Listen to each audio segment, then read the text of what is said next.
Listen. Hi, my name is Mark, and welcome to the first video of the Data Hub video collection.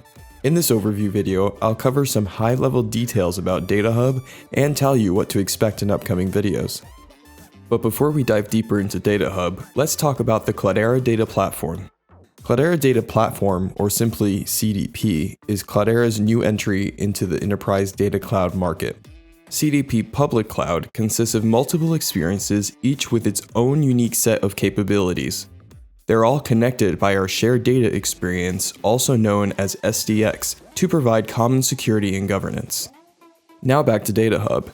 If you are familiar with Cloudera's previous products, Data Hub will feel familiar. Data Hub is a platform-as-a-service-like offering, giving the user full control to provision whatever hardware and services they need to work on complex multi-analytic workloads.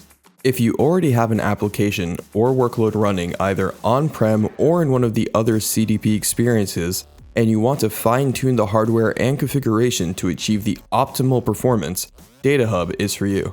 Gone are the days of waiting months to provision more hardware to gain better performance or create new apps and workloads. In CDP Public Cloud, Data Hub can provision a new cluster in minutes. A Data Hub cluster is associated with an environment and can be found by clicking on one.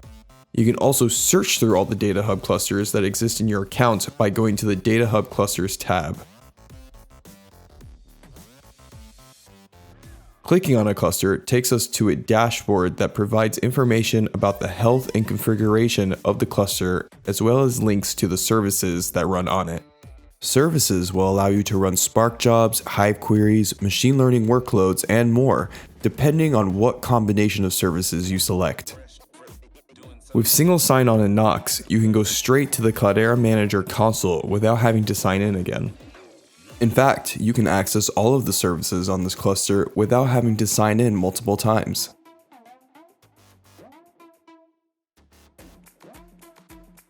If you need a little more power, you can resize the cluster with more nodes. In this case, we'll add some worker nodes. Or if you're trying to manage costs, take a few nodes off. If you want a more automated approach, Data Hub clusters can be provisioned, terminated, modified. Pretty much anything you can do through the console can be done via API. Also, if you would like to SSH directly into the cluster, you have the ability to do that as well. I'm sure you're ready to start diving deeper into Data Hub, so let's go over what you can expect to come.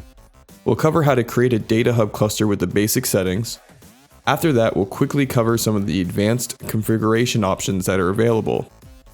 We'll give you a quick tour of the new Cloudera Manager interface, and then expect a demo that will show you how Data Hub can be used to solve real-world problems.